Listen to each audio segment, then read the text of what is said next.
जय परमेश्वर भाइयों। हिंदू मुसलमान अंग्रेज सभी देवता लोगों को जय परमेश्वर भाइयों, जय परमेश्वर। तो भाइयों, साधन उपदास महाराज लिखी किताब जगत हित कहानी पेज नंबर 213 से आज पढ़ करके सुनाते हैं। तो भाइयों, यह जगत हित कहानी किताब साधन उपदास महाराज ने तमाम जान के बच्चे बचने के वास्ते बनाई है। तो भाइयों, हिंदू मुसलमान अंग्रेज साधु संत पंडित फकीर राजा महाराजा और सातों आठों विलायतों के राजा बादशाह व रैयत सबके आगे हाथ जोड़ करके अर्ज करते यह किताब जगत हित कहानी एक बार जरूर पढ़े और पढ़ करके इंसाफ करे।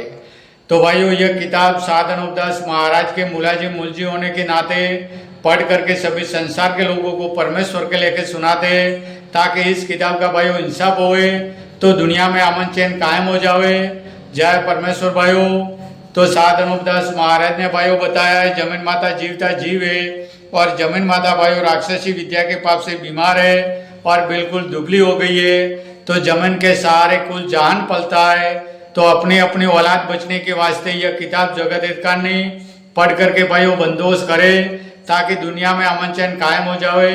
जय परमेश्वर भाइयों, जय परमेश्वर। वो किताब मुफीद आम मौसुम जगत हित कहानी आज तस्नीफ साधन उपदास मूत वतन मुल्क मारवाड़। यह जगत हित कहानी जिसको श्री अनूपदास प्रिंटिंग प्रेस छावनी हरणपुरा में छाप के प्रसिद्ध किया। तारीख 17 अप्रैल सन 1909 जा वैशाखवती 12 संवत 1965। जय परमेश्वर भाइयों। पेज नंबर 213 इनका ये जिससे यह दुनिया को बहकाते फिरते, सो यह अक्लमंदी इन बनियों ने उन्हों के मराने के वास्ते किए। अलावा इसके यह बनिए अपने जादू से नजर बंद कर देते और जिसको कि मारना होता है उसको मार देते। जब उसके शिकल का दूसरा शख्स अपने कुल में से करके सुझा देते, तो राजा भोज को भी इन बनियों ही ने मारा होगा, क्योंकि गोरखनाथ जी से और बोलिया धोबी से तो कुछ भी नहीं हो सकता था, होता तो बनियों के राक्षसी पाप से, क्योंकि राक्षसी पाप के कराने में करोड़ों रुपया खर्च होता है जब जुल्म होता है। सो गुरु गोरखनाथ जी ऐसे पापी और दुष्ट थोड़ा ही थे जो राक्षसी पाप का जुल्म चलाते।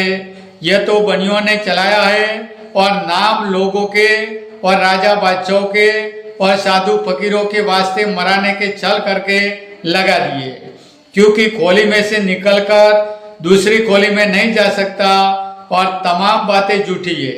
ना राजा भोज तोते की खोली में और ना बोलिया धोबी राजा साहब की खोली में, ना बकरे की खोली में गया। यह तमाम झूठी बातें जाल की है, परंतु जादू से ऐसा तो जरूर कर देते कि कंगाल को राजा और राजा को कंगाल जादू से सुझा देते, जैसे कि मिट्टी का जादू से रुपया सुझाते। क्योंकि जीव कला तो इस तरह पर है कि जिसको हम और तुम और सब संसार के लोग देख रहे, क्योंकि जब आदमी और चार पाया पंखेरु वगैरह भोग विकास करते, जब उनकी बिंद से बेटा बेटी पैदा हो जाते। सो देखो भाई, जीव कला तो इस तरह पर है।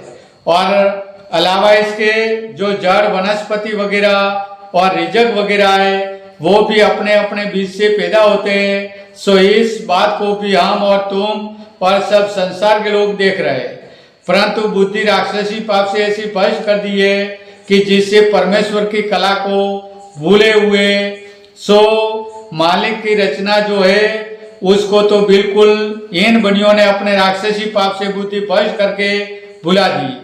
और जो कि राक्षसी पाप से संसार की बुद्धि फेर के दिखला देते, उसको मालिक की कुदरत और रचना समझते। सो यह राक्षसी पाप से होता है कि जिस तरह से जीव कला रावण ने भुला दी थी कि जो रावण के राक्षसी पाप का वर्तमान सूझता था, सो तमाम दुनिया भूल गई थी कि जो रावण के वर्तमान को भी परमेश्वर की कला जानते थे। उसी तरह से इन बनियों ने भी रावण से कई गुना ज्यादा राक्षसी पाप के जुल्म करके संसार के लोगों को सुझाते। सो अब रावण की तरह से बनियों की कला को परमेश्वर की कुदरत जानते।